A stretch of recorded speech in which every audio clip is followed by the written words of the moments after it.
Pak Kiai, bagaimana jika ada seorang tokoh yang pemikirannya itu sesat dan menyesatkan umat?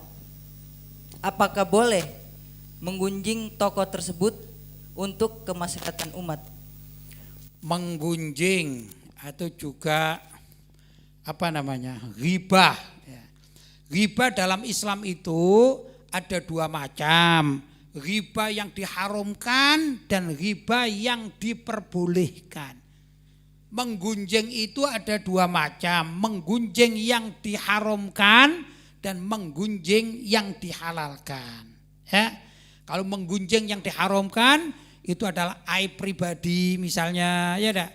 Misalnya ada orang yang umum ini, dan ini ada larangan khusus. Ada orang memandikan mayit misalnya. Ternyata mayitnya itu punggungnya misalnya ini ya, ada luka yang menjijikkan. Bahkan juga mungkin lukanya itu mengeluarkan nanah dan ulat. Maka orang yang memandikan itu haram. Setelah memandikan kemudian cerita kepada orang lain atas keburukan si mayit tadi ini ya, namanya menggunjing. Menggunjing mayit itu tidak boleh.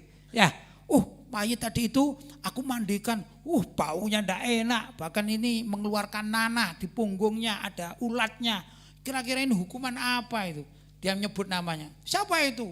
Oh, dia Pak Polan, disebut namanya. Ndak boleh itu. Ya, ini menggunjing. Menggunjing orang mati itu ndak boleh, apalagi menggunjing orang hidup. Ya, itu misalnya membicarakan aib tetangganya, itu kan ndak boleh ya.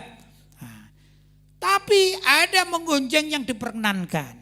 Menggunjing misalnya dalam situasi di pengadilan, ya, dia tidak bisa menerangkan hakikatnya kepada hakim kecuali harus menyebut namanya. Saya dianiaya oleh Pulan bin Pulan disebutkan.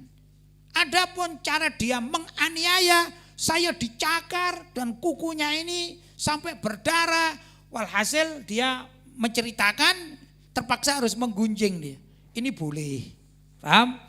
Atau juga kalau ada tokoh yang diikuti masyarakat dan tokoh itu salah.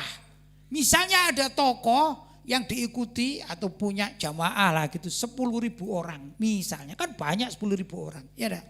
Tapi tokoh ini mengatakan begini, ayo kita korupsi berjamaah. Loh, gimana ini? Maka boleh tokoh tersebut disebut namanya ya.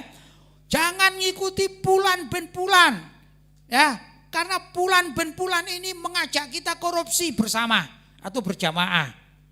Atau misalnya dia mengatakan, kalau pagi hari nanti saya suguhi arak ya, biar kalian ini kalau hadir majelisku, ya dah, biar kalian agak segar, nggak ngantuk. Maka disuguhi arak, mungkin satu sloki kecil gini, tapi menyebabkan tidak tidur. Saya tanya, minum arak sedikit halal apa haram? Haram. Maka tatkala ada tokoh yang demikian itu boleh digunjing, ya, boleh digunjing, kalau boleh dighibah.